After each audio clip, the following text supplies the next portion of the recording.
Okay, guys, we are back with the Coach Track podcast. This week, me and Dan Williams are very fortunate to be joined by an amazing coach, Angela Bennett. She's going to tell us all about her journey into coaching, the sort of people that she works with, and then obviously she's here on the Coach Track. We're going to have a good chat about personal branding, marketing, and coaching in today's world. Angela, thank you so much for joining me and Dan. And I think a good place to start off with is tell us a little bit more about you. Yeah, thanks for having me and for this opportunity. So I've been actually an equestrian coach for over 30 years, but a lot of equestrian coaching is about mindset coaching anyway. And about 5 years ago, I just started to look at some other industries I wanted to go into. I've been equestrian coaching over 30 years, nationally and internationally. So time for something different. I've always been fascinated with NLP, neuro-linguistic programming, and words and meaning and how it can change and rewire our brain and what we think.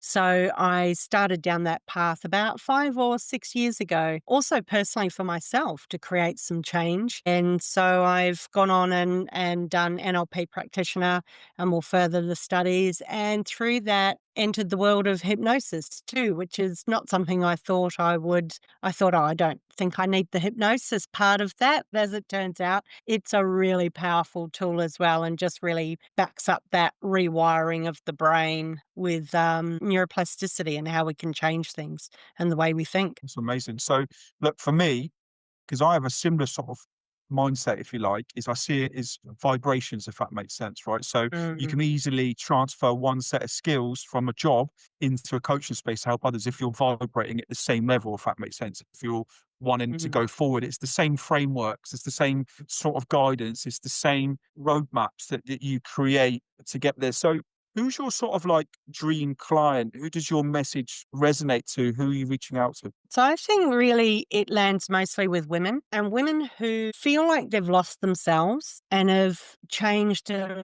become a little more performative and are doing everything to fit into a space energetically and with people around them. So they're always kind of in a reactive state. And they feel like they've kind of lost touch with themselves, really with who that little girl used to be. So that little spark they had years ago when they had those big dreams of their life. So it's working with those women and breaking down generational learned patterns and behaviors and creating new ones. So it's not about really fixing or finding yourself because you never really lost. You were just kind of buried under everything. So it's really about unearthing and getting back to true self and then following that forward. And it really helps with confidence and boundaries. And that's something I saw around horse riding because, animals don't have the power of language, but they're very good energy and body readers, body language readers, and micro movements on the face, micro expressions. And so, horses would read the people, before they even hopped on the horse. And so it's really getting people back into that state of just knowing their true self and having self trust and self confidence in that. Love that. I absolutely love that. It's really interesting to talk about animals. I've got a small dog. You can see that he assesses people around him. Remember when we talked previously, Angela, when Yeah. when my wife was terribly upset about something that happened, the dog Yeah. senses it, and it's interesting our relationship with animals and then how you can, Mm. put that into people and relationships. The idea of vibrations for me and us vibrating at different levels, I find fascinating. But Dan, you've got a great bit of information there about, her dream client. Where's the best place to find these people? Yeah, that's interesting that you think about the vibrations. That makes you unique as well. So where are you getting your leads at the moment? What sort of places are you finding them? So I would say through networking groups, Okay. uh, actually has been very good, and word of mouth through horse riding clients. What I have had trouble with is on social media platforms, and I will also say I haven't really given this a red hot go, but I'm probably feel a little lost at breaking into a new market that isn't necessarily equestrian based. Yeah. So, it's there and it's slow going, but I think I could learn more and do a lot better at it. Yeah. So it's just kind of building that social media at the moment. You haven't really got anything in place at the moment. I did. Not really. It's been a bit piecemeal. I really want to look at Reels and YouTube. You talked about SEO before. So Yeah. why do you want to really focus on that? Tell me a bit more about that. So with SEO, I think, learning that you can be the best kept secret, can't you? But if nobody knows about you, then how are you going to how are you going to get seen by the broader audience? I mean, I always get a lot of good referrals when I get in front of people and always close when I get in front of people. So that's not an issue. It's actually getting seen to the wider audience. And SEO is just something that, A, I don't understand. I have old information because the last time I tried to learn something about it was a while ago. We've now got AI involved, and I kind of have given up on it and put it in the too hard and boring basket. But it is something that I really need to get on top of and understand, because I obviously can see how beneficial it would be. And I don't want to remain a well kept secret in a small, um, Yeah. I think I want to. that's a really good mindset to have. You do just need to get Mm, in front of more people. I think yeah. what you need to think about as well is if you ranked number one, if you search coach on Google and you came up, what would people actually see? Would they see like the full potential of you at the moment online, or would they see something that you haven't really tried to actually kind of make or build yet at the moment? I think what is more important, the first thing is content. So when people see you, they click on you, what do they actually see? Do they see like pictures of your dog on Instagram, or do they see like actual useful stuff for them with the NLP coaching and all that sort of stuff? So I would definitely start with content. So would you agree there? Yeah.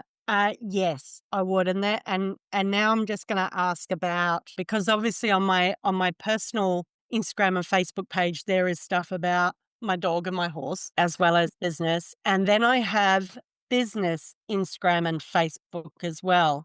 To be honest, I don't know. Then that's a lot. That's a lot of platforms. I also want to look at going onto other platforms. I feel you start to get on a wheel of just creating a lot of content and not coaching. At the back of my mind, I always wonder about the value of having business Instagram and Facebook pages versus just personal and going all in on personal or business. So that would be one question I'd like to throw in there as well, because I'd be quite happy to close part down and just really refine and nail down and get tight around a message and content and focus on that. Yeah, yeah. Greg actually has a really good story about how he spends only 60 minutes a day actually making content and having those messages. So Greg, would you like to share a bit more about that? Yeah, Angela, I could talk about this all day, and me and Dan do. So creating content, writing DMs, dealing with potential clients is a part of business every day. And I do it every day, even including Christmas. If I miss a day for 60 minutes, I do another for 90. Now, I'll spend 20 minutes on my first section talking to potential clients, whether that's cold DMs or DMs, 20 minutes creating content. Okay, that's it. Now, if I write one post, I can use that as an X long form, a newsletter, a Substack post, an Instagram post. I just put a picture on it. I can make one thing 6 or 7 times, if that makes sense. And that's the trick in this, Dan, isn't it? Is everything that I do is scheduled 2, 3 weeks in advance. It's all really specifically worded to a certain type of person. A lot of that comes from trial and error, by the way. But I also feel a lot of that comes from intuition, by the way. So it's like when you know what you want. Okay, we've talked this a lot, haven't I, Dan, about just a want and a need, right? So we all want to work online. A need is feeding your children, paying your mortgage. All right. So once you have that need, right, that instinct, that intuition, you actually go into a real interesting mindset within every single bit of content that you write, every single bit of content you put out, because it has to work. Okay. And that's Mm, different. So that's the one thing that I would recommend before anything is actually knowing what you want. And then the working out of how you're going to get there is creating that content so it lands, if that makes sense. And I've got two things. One, Angela has an amazing story about being in Chiang Mai for 2 years. A fabulous story. Okay. Me and you are both going to Chiang Mai. Yeah. And the really interesting part is I'm in Bali right now. All right. And Dan's in Chorley in the north of England. I would imagine the sort of coaching that you do and the sort of story that you have doesn't resonate with the people in Chorley. But Dan, it definitely resonates with the spiritual sort of people that are here in Bali and in Chiang Mai. Would that be a big part of how you promote this? A big part of how you write is almost like finding that ideal client, and writing, even based on their geotags and locations and all that sort of stuff. Dan, talk to me a little bit more about that. Yeah, Mm, that's really important. I think you shouldn't mm, be trying to target me because I'm obviously not your target audience, which that makes sense. So what I mm. would do is it's pretty simple. Just talk about the story that you had in Chiang Mai and talk about why it's beneficial for them. Talk about the solutions to the problem that it's going to fix, if that makes sense, to those people. And you don't need to be worried about attracting more people or more numbers. It's just really about attracting those people who actually resonate with the thing. So yeah. Yeah, yeah, yeah, it's the right tribe, and I think in some of the areas I've been playing, I have been, trying to sell oranges to people who want lemons, and I need to be selling oranges to the people who want oranges because then it's no problem. So and I agree, it's totally trial and error. And yes, I am building up a library of reusable sort of content, so I'm getting a handle on that. But yeah, just getting in front of that right tribe. And I also think part of the issue as you evolve through your own coaching, the flavor of your messaging changes. And over the last 12 months, mine's changed quite a bit again. So that adds sort of another layer, right? So at the moment, I'm just going back through, and to your point of, if you search Google on Google, what comes up? So I dived back into my Google business profile the other day and just kind of read what was there, and it was very old and not right anymore. Yeah. So I'm trying to go back through and kind of update some of those things. Dan, I've got a really good point for you. We know a really good story about this. So, Ange, before we talked on, you wanted to know about SEO, Google in Mm, particular. Now, me and Dan know a coach. I'm not going to say his name, and he was really successful, let's say 5 to 10 years ago, specifically because of keywords on Google, and he'd ranked number one and number two. I would say that people's how they see information and how things trend if changed, right? So in the past, let's say my wife, let's use her she would be a great client. She's really spiritual. She'd be really interested. She's going to Chiang Mai, loves animals. She's great, right? So let's use her as a case study. In the past, she would have looked at Google. Right now, I don't think she mm. does. I think she looks on TikTok. She looks on Instagram Reels. She looks at whatever as a source of knowledge, if that makes sense. Dan, has SEO changed, right? Because I know now it's not so much about words because you've got Google AdWords, you've got Google AdSense. You can pay to rank number one, for example. I know SEO, lots of people say SEO is dead. Just think it's adapted and changed, like we talked about the difference of the book to Kindle to audiobook. But Dan, is that the right sort of message here? Is actually like just the times have changed? People are looking in different places to find this sort of information. Yeah, definitely. I think if you were selling like a physical product, like a t-shirt, for example, then you would be looking at Google SEO. You'd be looking at people Googling a t-shirt on Google. Whereas if you're selling an Yeah. actual service or a solution to a problem that people are having, then you would definitely be better with still SEO, but more content based, more platform based.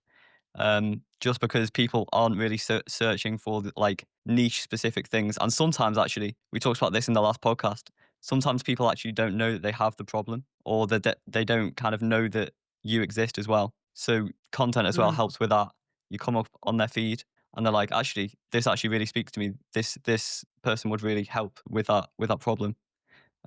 So what I would start with definitely is number one, just get your story out there. Doesn't really matter if it's optimized or anything like that. Just get it out. And then eventually you're going to see some of the posts have actually done really well. You can kind of replicate that. They're going to get exponentially better over time.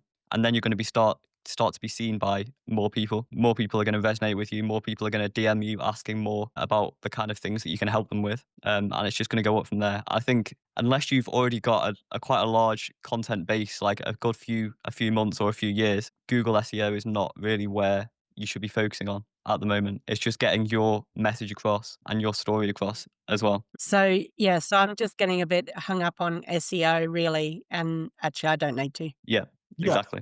Yeah, I think Yeah. that's it. And Dan had a coach drop in our DMs yesterday, someone, who was asked his questions. He just goes, "What would you do right now? 66 days to create a habit." I would say don't expect anything until you created 100 pieces of content. And the other thing that I told her as well Mm, was how Instagram Reels look. So let's say that so if you have subcategories, things that you're interested in. So if my wife is interested in Bali, which she is because we're here, the first reel is 10 things to do in Bali. But the second good thing is, the second thing that pops up is a seller, if that makes sense. Someone's selling something in Bali. Then it's a restaurant. Then it's a whatever. So it's being associated as well done, isn't it, to those tags, whether it's NLP or whether it's, your love of horses or whatever it might be, your target market. That's how those subcategories work, isn't it, Dan? Is association, if that makes sense. But I just think SEO's changed. I think people are looking for stuff in different ways. What's your thoughts on that? yeah. Yeah, I agree. Sorry, was that to me? I think I'm probably hung up on the old idea of SEO with just the keywords, like you were explaining about that coach, who had it nailed a while ago, but actually everything's moved on from there now. And I also, do another, think yeah, I do think as well, the personal posts with the dog and the horses and stuff, those also have a place just because if people see Mm, those, they might also be interested in other things that you're also interested in, if that makes sense. But mm, if it's only that, mm, they're not going to even know that you are a coach or that you mm. solve all these problems and all of that stuff. So they do have a place, but it's more of a balance. Yeah, it's getting the balance. Yeah. it's a good question. This is the sort of question that we get a lot, Dan, isn't it? There's many different ways to boil an egg, okay? And the world is evolving every day, especially with AI. And I just think that personal branding, marketing, coaching this space is developing rapidly, and even me and Dan, in terms of what we do, have to be on top of it. And I think that's all it is. There's nothing like accountability. There's nothing like asking someone's advice as well, if that makes sense. But look, Angela, I know we're short on time, but I'd love to know a little bit more about your story of Chiang Mai, as me and Dan are both going there. Gosh, I was in Chiang Mai quite a while ago, and I went over on short contract work, first for private stables and then for the High Equestrian Federation, where I was the stable manager for the Southeast Asian Games. So a lot of fun. And I also did a short contract in Malaysia in between as well. But I love Chiang Mai. I love it there, up in the mountains and out at the elephant parks. The people are incredible, and the food. What can I say about the food? It's just all fabulous. But I found it's I love Thai. Eat off the streets, it's perfectly fine as long as it's cooked in front of you, and sample everything. I mean, I love that about the world. Go to all the off the track places as well. But I found they're very welcoming, and they love a good time. So it's there's quite often lots of parties and things to go to. They always love gathering around a meal, which is a wonderful thing. And I think something that actually in the Western world we've lost, that kind of community gathering around and sharing a meal. That's amazing over there. In terms of the horse world, one of the young kids I used to teach, he was mad about jumping. He actually went on to represent Thailand at the Olympics. So that was really exciting for me to watch him ride the course at the Olympics after teaching him when he was, 10. I think he might have been 10 or 12. So, yeah, a wonderful time in Chiang Mai. Spiritual home for me. Yeah. Yeah, amazing. I can't wait to embrace that. Dan's not so much into the spiritual realm, should we say, but I know you're going to be enlightened, Dan. Going to be enlightened. Yeah. Okay. Look, and you can honestly, the Thais have got a wicked sense of humor and they are just up for a good time. And you do not have to get into that side of it or not. But do make sure you go up to Doi Sutep, which is just the mountain above Chiang Mai. Mhm. It's nice to go early in the morning or later in the day. Pretty quiet, and you can roll the prayer wheels and It's amazing. commune with whoever you would like to commune with, but it's all optional, Dan. Yeah, looking forward to it. Looking forward to it. Guys, thank you so much for joining us today. Just before we finish up, Angela, where's the best place to find you? So, best place to find me is on socials, I would say. So that's Angela Lucia Bennett, Lucia. Bennett's two N's and two T's on Facebook, Instagram. And on the business pages is Aligned Living Coaching. So you can find me on the socials and yeah, have a chat. I'm always up for a chat. Brilliant, Angela. That's great. Dan, anything else you want to say before we? That's brilliant. I mean, at least you didn't say on Google. Not yet. Not to find you on Google yet. Yeah. Yeah, Social media that's is the right. new Google. Perfect. No, right. Yeah, no, I've got 100 pieces of content, Greg said, so that's what I'm that's Stuff. what That's that's it. what I've got my homework. I'm just gonna knuckle down to those couple of platforms and hook in. Absolutely. Absolutely. Guys, thank you so much for joining us today. And remember, whatever you do, don't fall into the coach trap.